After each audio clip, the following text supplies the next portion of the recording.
Պարոն վարչապետ, իմ հարցը վերաբերում է առողջության ապահովագրությանը, ըստ որոշ դիտարկումների այն աննախադեպ հոսքը բուժառուների, որ կա դեպի պոլիկլինիկաներ եւ հիվանդանոցներ, նաեւ պայմանավորված է նրանով, որ շատերին թվում է, թե ընտրություններից հետո հնարավոր են որոշ փոփոխություններ, նաեւ սահմանափակումներ, հաշվի առնելով այն, որ այս հոսքը անակնկալ էր նաեւ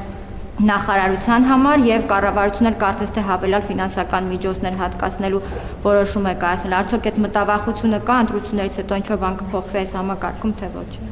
Որտեղից է տեղեկությունը, որ ինչ-որ բան կառավարության պլանավորածից դուրս է։ Ընդհակառակը ամեն ինչ գնում է կառավարության պլանավորածի համաձայն,